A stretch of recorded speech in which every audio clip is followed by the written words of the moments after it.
നടുറോഡിൽ ഭാര്യയെ പെട്രോൾ ഒഴിച്ച് കത്തിച്ച് ഭർത്താവ്. കുഞ്ഞിനോട് ആയമാർ കാട്ടിയത് കൊടും ക്രൂരത. ഞെട്ടിത്തെറിച്ച് കേരളം. കുറ്റകൃത്യങ്ങളുടെ വിശദാംശങ്ങളുമായി കാക്കി.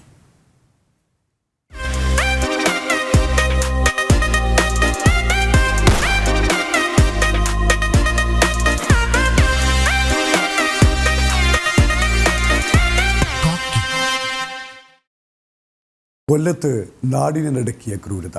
ചെമ്മാമുക്കിൽ ഭാര്യയെ തീ കൊളുത്തി കൊന്ന് ഭർത്താവ്.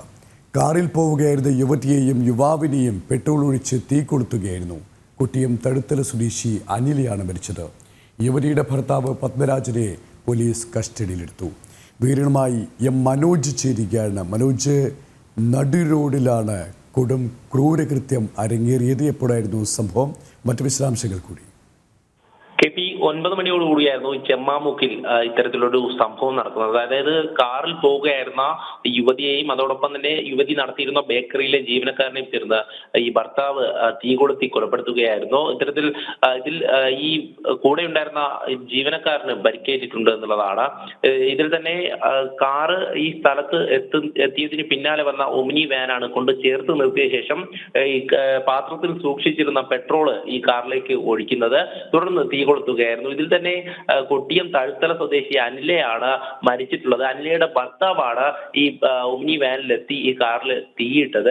എന്തായാലും അവിടെ കൂടി നിന്ന ആളുകൾക്കൊന്നും തന്നെ രക്ഷിക്കാൻ പറ്റാത്തത്ര വിധത്തിൽ തീ പടർന്നു പിടിച്ചിരുന്നു. 2 കാറുകളിലും തീ പടർന്നു കത്തി. അതോടൊപ്പം തന്നെ ഈ കൂടെ ഉണ്ടായിരുന്ന ജീവനക്കാരൻ സോണി ഡോറ് തുറന്ന് പുറത്തിറങ്ങി ഗുരുതരമായി പൊള്ളലേറ്റിട്ടുണ്ട് എന്നാണ് ലഭിക്കുന്ന വിവരം. ആ സ്ഥലത്ത് തന്നെ അനിലയ്ക്ക് ശരീരമാസകലം പൊള്ളലേറ്റു. ഉടൻ തന്നെ മരിച്ചു എന്നുള്ളതാണ്.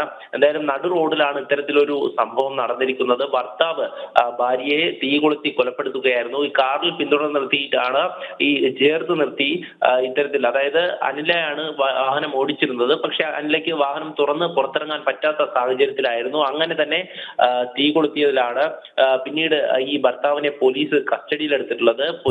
ഈ പോലീസിനെ ചോദ്യം ചെയ്യുന്നതിനും ഈ അരിംകൊലയിലേക്ക് നയിച്ച കാരണങ്ങളുമായി ബന്ധപ്പെട്ട് പ്രാഥമികമായി എന്തെങ്കിലും മനസ്സിലാക്കാൻ സാധിക്കുന്നുണ്ടോ നമുക്ക്?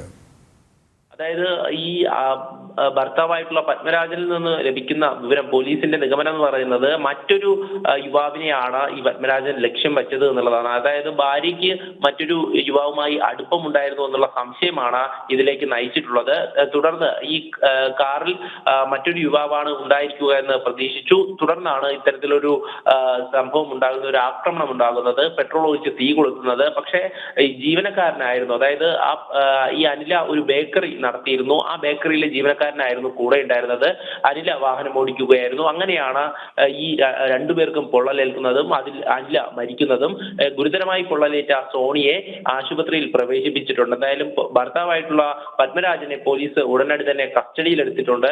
മറ്റ് നടപടികൾ സ്വീകരിച്ചു വരികയാണ്. ഈ കാറിൽ തീ പടർന്നു പിടിച്ചത് കണ്ട് അവിടെ ഉണ്ടായിരുന്ന നാട്ടുകാരൊക്കെ ചെന്ന് അണയ്ക്കാൻ ശ്രമിച്ചിരുന്നെങ്കിലും പക്ഷേ അത്രയധികം പടർന്ന് കത്തിയിരുന്നു. അതോടൊപ്പം തന്നെ ഫയർഫോഴ്സിനെ വിവരം അറിയിച്ച് ഫയർഫോഴ്സ് വന്നാണ് ഈ തീ അണച്ചതും മറ്റ് നടപടികൾ സ്വീകരിച്ചതും. എന്തായാലും പോലീസ് ഇപ്പോൾ പ്രതിയെ ചോദ്യം ചെയ്തുകൊണ്ടിരിക്കുകയാണ്. അതോടൊപ്പം തന്നെ ഈ ഒരു വിഷയവുമായി ബന്ധപ്പെട്ട് നേരത്തെ തന്നെ ഇവർക്കിടയിൽ തർക്കങ്ങൾ ഉയർന്നിരുന്നു എന്നുള്ള കാര്യമാണ് പോലീസ് വിലയിരുത്തുന്നത്. ഇത്തരത്തിൽ സംശയം അത് രൂക്ഷമായിരുന്നു. അതിനെ തുടർന്നാണ് ഈ കൊലപാതകത്തിലേക്ക് ഇപ്പോൾ കാര്യങ്ങൾ നയിച്ചിട്ടുള്ളത്. എന്തായാലും പത്മരാജനാണ് ഈ കാറിലെത്തി ഈ മറ്റൊരു കാറിനെ, അതായത് ഇവർ സഞ്ചരിച്ചിരുന്ന കാറിനെ ചേർത്ത് നിർത്തിയ ശേഷം ഈ തീ കൊളുത്തി അനിലയെ കൊലപ്പെടുത്തിയിട്ടുള്ളത്. കൊല്ലത്താണ് നാടിനെ നടുക്കിയ അരിംകൊല നടന്നിരിക്കുന്നത്. ചെമ്മാമുക്കിൽ ഭാര്യയെ തീ കൊളുത്തി കൊന്ന ഭർത്താവ്. മനോജാണ് വിവരങ്ങൾ നൽകിയത്. ഒരു കുഞ്ഞിന് നേരെയും മനസ്സാക്ഷിയെ മരവിപ്പിച്ച കൊടും ക്രൂരത. തിരുവനന്തപുരം തൈക്കാട് ശിശുക്ഷേമ സമിതിയിലാണ് 2.5 വയസ്സുകാരിക്ക് നേരെ ആയമാരുടെ ക്രൂരത ഉണ്ടായത്. കിടക്കയിൽ മൂത്രമൊഴിച്ചതിനാണ് കുഞ്ഞിൻ്റെ പിൻഭാഗത്തും ജനനേന്ദ്രിയത്തിലും നഖം കൊണ്ട് മുറിവേൽപ്പിച്ചത്. കെയർടേക്കർ കുഞ്ഞിനെ കുളിപ്പിക്കുന്ന സമയത്താണ് ഗുരുതരമായ പരിക്ക് കണ്ടെത്തിയത്. 3 പേരെയും മ്യൂസിയം പോലീസ് പോക്സോ ആക്ട് പ്രകാരം അറസ്റ്റ് ചെയ്തു.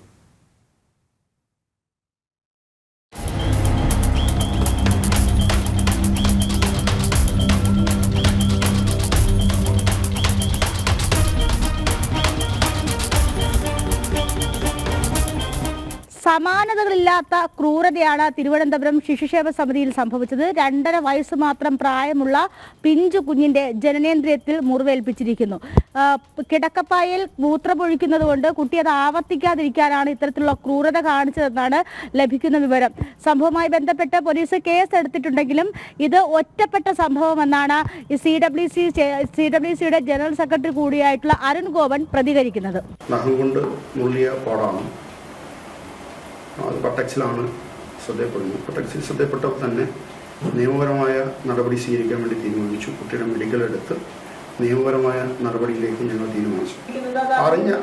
അറിഞ്ഞ സമയത്ത് തന്നെ CWCയും അതോടൊപ്പം തന്നെ മെഡിക്കൽ എടുക്കാൻ വേണ്ടി ഇവിടുത്തെ വിസിറ്റിംഗ് ഡോക്ടേഴ്സ് ഉണ്ട്. വിസിറ്റിംഗ് ഡോക്ടേഴ്സ് അടക്കമുള്ള ആളുകളെ സമീപിക്കുകയും തൈക്കാട് ഹോസ്പിറ്റലിലേക്ക് അതോടൊപ്പം തന്നെ കൺസേൺഡ് പോലീസ് സ്റ്റേഷൻ അടക്കമുള്ള സംഗതികളിലേക്ക് നിയമപരമായ നടപടികളുമായി മുന്നോട്ട് പോവുകയും ചെയ്യും. ഞങ്ങൾ നിയമപരമായ നടപടികളിലേക്ക് അവരെ ആ ഘട്ടത്തിൽ തന്നെ ആ സമയത്ത് കഴിഞ്ഞ ഒരാഴ്ചക്കാലം ഡ്യൂട്ടിയിലുണ്ടായിരുന്ന മുഴുവൻ ആളുകളെയും പിരിച്ചുവിടുകയും അതോടൊപ്പം തന്നെ നിയമപരമായ നടപടികൾ സ്വീകരിക്കുകയുമാണ് ഞങ്ങൾ ചെയ്യുന്നത്.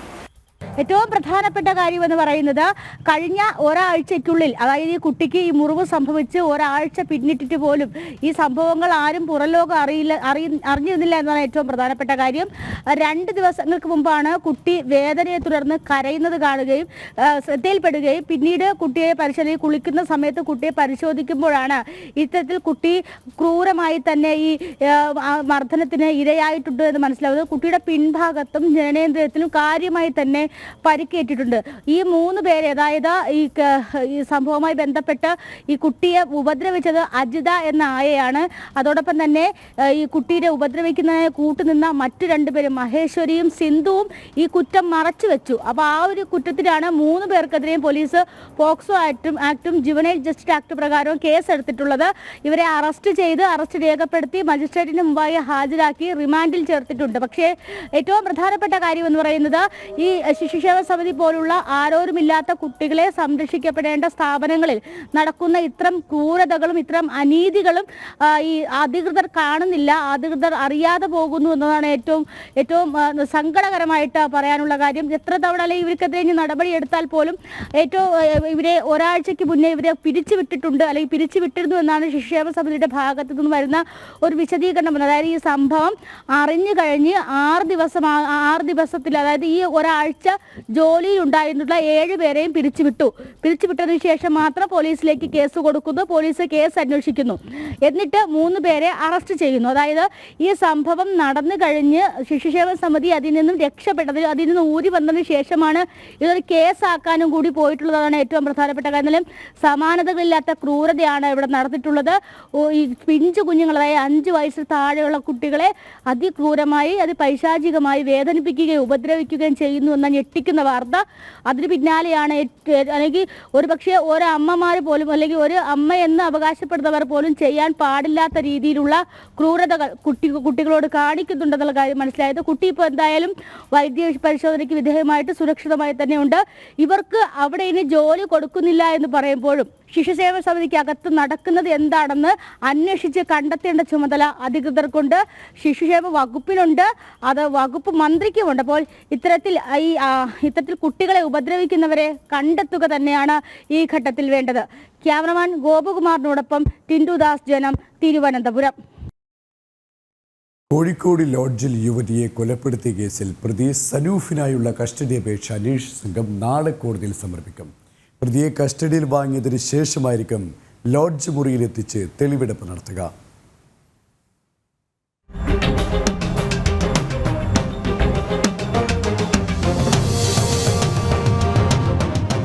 ഫസീല കൊലക്കേസ് പ്രതി സനൂഫിനായുള്ള കസ്റ്റഡി അപേക്ഷ അന്വേഷണ സംഘം നാളെ കോടതിയിൽ സമർപ്പിക്കും. കസ്റ്റഡിയിൽ വാങ്ങിയതിനു ശേഷമായിരിക്കും വിശദമായ ചോദ്യം ചെയ്യലും തെളിവെടുപ്പും നടത്തുക. ഫസീലയെ കൊല്ലപ്പെട്ട നിലയിൽ കണ്ടെത്തിയ എരഞ്ഞിപ്പാലത്തെ ലോഡ്ജ് മുറിയിലും കോഴിക്കോട് ഇവർ 2 പേരും ചേർന്ന് ജ്യൂസ് കുടിച്ച കടകളിലും എത്തിച്ച് തെളിവെടുപ്പ് നടത്തും. തനിക്കെതിരെ ഫസീല പീഡന പരാതി നൽകിയതിനുള്ള പകയാണ് കൊലയ്ക്ക് കാരണമെന്ന് പ്രാഥമിക ചോദ്യം ചെയ്യലിൽ സനൂഫ് സമ്മതിച്ചിട്ടുണ്ട്. ഇക്കഴിഞ്ഞ ഞായറാഴ്ച രാത്രിയാണ് മലപ്പുറം വെട്ടത്തൂർ സ്വദേശി ഫസീലയെ എരഞ്ഞിപ്പാലത്തെ ലോഡ്ജ് മുറിയിൽ കൊല്ലപ്പെട്ട നിലയിൽ കണ്ടെത്തിയത്. ഫസീലയെ ശ്വാസം മുട്ടിച്ച് കൊലപ്പെടുത്തിയ ശേഷം ഒപ്പമുണ്ടായിരുന്ന ആൺസുഹൃത്ത് സനൂഫ് കടന്നുകളയുകയായിരുന്നു. ചെന്നൈയിൽ വെച്ചാണ് അന്വേഷണ സംഘം സനൂഫിനെ കസ്റ്റഡിയിലെടുക്കുന്നത്. ജനം, കോഴിക്കോട്. തൃശൂർ വരന്തരപ്പിള്ളിയിൽ കീറിയൊട്ടിച്ച 50 രൂപ നോട്ട് മാറി നൽകണമെന്ന് പറഞ്ഞതിൻ്റെ ദേഷ്യത്തിൽ ബേക്കറി അടിച്ചു തകർത്തയാളെ അറസ്റ്റ് ചെയ്തു. വരന്തരപ്പിള്ളി വെട്ടിങ്ങപ്പാടം സ്വദേശി ഇല്ലിക്കൽ വീട്ടിൽ ജോയിയാണ് അറസ്റ്റിലായത്. പൗണ്ട് സെന്ററിൽ പ്രവർത്തിക്കുന്ന ശങ്കര സ്നാക്സ് എന്ന കടയിലാണ് ആക്രമണം നടത്തിയത്.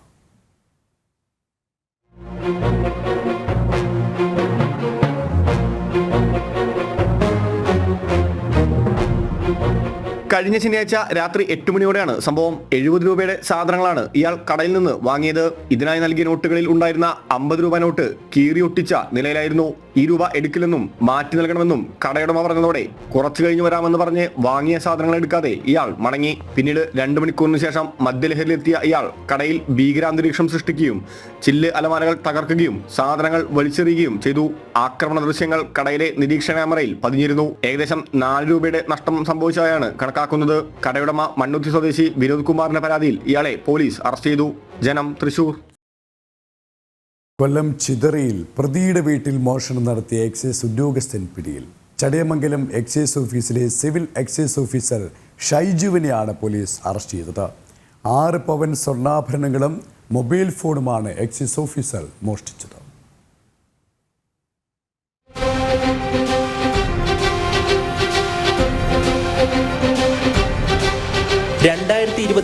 ഡിസംബറിലാണ് ചിതറ സ്വദേശി അൻസാരിയുടെ വീട്ടിൽ എക്സൈസ് പരിശോധന നടത്തുന്നത്. വാറ്റ് കേസിൽ അൻസാരിയെ എക്സൈസ് പിടികൂടിയിരുന്നു. 42 ദിവസത്തെ ജയിൽവാസത്തിന് ശേഷം പുറത്തിറങ്ങിയ പ്രതി വീട്ടിലെത്തിയപ്പോഴാണ് സ്വർണ്ണാഭരണങ്ങൾ മോഷണം പോയ വിവരമറിയുന്നത്. ആദ്യം പോലീസിൽ പരാതി നൽകി. പോലീസ് അന്വേഷണത്തിൽ കാര്യമായൊന്നും കണ്ടെത്താൻ കഴിഞ്ഞില്ല. പിന്നാലെയാണ് കോടതിയെ സമീപിച്ചത്. പ്രതികളെക്കുറിച്ച് വിവരം ലഭിക്കാത്തതിനാൽ കേസ് അവസാനിപ്പിക്കാനായിരുന്നു പോലീസ് നീക്കം. എന്നാൽ അതിനിടയിലാണ് കളവുപോയ അൻസാരിയുടെ മൊബൈൽ ഫോൺ പ്രവർത്തിച്ചതായി വിവരം ലഭിക്കുന്നത്. തുടർന്നുള്ള അന്വേഷണത്തിൽ ഫോണിലുള്ളത് എക്സൈസ് ഉദ്യോഗസ്ഥൻ ഷൈജുവിന്റെ സിം ആണെന്ന് സ്ഥിരീകരിച്ചു. പിന്നാലെ ചിതറ പോലീസ് ഷൈജുവിനെ കസ്റ്റഡിയിലെടുത്ത് അറസ്റ്റ് രേഖപ്പെടുത്തുകയായിരുന്നു. അൻസാരി ജയിൽവാസം കഴിഞ്ഞെത്തിയപ്പോൾ താക്കോൽ സൂക്ഷിച്ചിരുന്നത് സുഹൃത്തായ സക്കീർ ആയിരുന്നു. ആരോപണം സക്കീറിന് മേലായിരുന്നു ആദ്യം ഉയർന്നത്. പിന്നീടാണ് യഥാർത്ഥ പ്രതി പിടിയിലാകുന്നത്. അൻസാരിയുടെ മൊബൈൽ ഫോൺ പോലീസ് ഷൈജുവിൽ നിന്നും കണ്ടെത്തിയിട്ടുണ്ട്. കളവുപോയ സ്വർണ്ണാഭരണങ്ങൾ കണ്ടെത്താൻ അന്വേഷണം ഊർജിതമാക്കി. 6 ഉദ്യോഗസ്ഥരാണ് അൻസാരിയുടെ വീട്ടിൽ പരിശോധനയ്ക്കായി എത്തിയിരുന്നത്. ഷൈജുവിനെ കൂടാതെ മറ്റു ഉദ്യോഗസ്ഥരിലേക്കും അന്വേഷണം വ്യാപിപ്പിച്ചിട്ടുണ്ട്. ജനം, കൊല്ലം. വയലിനിസ്റ്റ് ബാലഭാസ്കറിന്റെ മരണത്തിൽ നീതി തേടി കുടുംബം വീണ്ടും കോടതിയിലേക്ക്. ബാലഭാസ്കറിന്റെ പിതാവ് CK ഉണ്ണിയാണ് ഹൈക്കോടതിയെ സമീപിക്കാനൊരുങ്ങുന്നത്. കഴിഞ്ഞ ദിവസം ബാലഭാസ്കറിന്റെ ഡ്രൈവർ അർജുനെ സ്വർണ്ണ കവർച്ച കേസിൽ പിടികൂടിയതോടെയാണ് കുടുംബം നീതിക്കായി വീണ്ടും കോടതി കയറുന്നത്.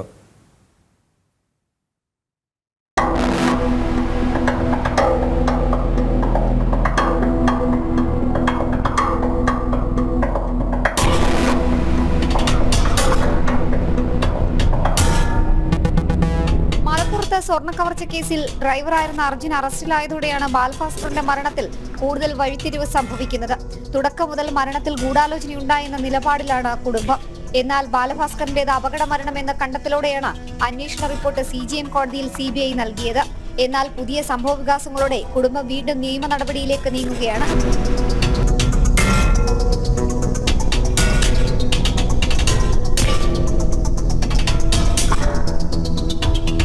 ശരിയായ അന്വേഷണം വേണമെന്നും അർജുന്റെ പങ്ക് പുറത്തു കൊണ്ടുവരണമെന്നുമാണ് പിതാവ് CK ഉണ്ണിയുടെ ആവശ്യം. അഭിഭാഷകൻ രാമൻ കർത്ത മുഖേന ഉടൻ ഹൈക്കോടതിയെ സമീപിക്കും. ബാലഭാസ്കറിന്റെ കാർ അപകടത്തിൽപ്പെടുമ്പോൾ ഡ്രൈവർ അർജുൻ ആയിരുന്നുവെന്നും കുടുംബം ആവർത്തിക്കുന്നുണ്ട്. അർജുൻ അന്വേഷണ സംഘത്തിന് മുന്നിൽ ഇത് നിരസിച്ചെങ്കിലും ഇതടക്കം ചൂണ്ടിക്കാട്ടിയാണ് കുടുംബം തുടർ നടപടിയിലേക്ക് കടക്കുന്നത്. 6 വർഷങ്ങൾക്ക് മുൻപാണ് പള്ളിപ്പുറത്ത് ബാലഭാസ്കർ സഞ്ചരിച്ച വാഹനം അപകടത്തിൽപ്പെട്ട് മകളും ബാലഭാസ്കറും മരിച്ചത്. ജനം, തിരുവനന്തപുരം. കോഴിക്കോട് മെഡിക്കൽ കോളേജ് ആശുപത്രിയിൽ മരുന്ന് മാറി ചികിത്സിച്ച രോഗി മരിച്ച സംഭവത്തിൽ വിവാദങ്ങൾ ഒഴിയുന്നില്ല. മരണവുമായി ബന്ധപ്പെട്ട് ആശുപത്രി സൂപ്രണ്ട് സമർപ്പിച്ച റിപ്പോർട്ട് തൃപ്തികരമല്ലെന്ന് കുടുംബം. ചികിത്സ മാറി നൽകിയ ഡോക്ടർമാരുടെ പേര് പോലും റിപ്പോർട്ടിൽ ഇല്ല എന്നും വിശദമായ ഒരു അന്വേഷണവും നടത്തിയില്ല എന്നും കുടുംബം പറയുന്നു.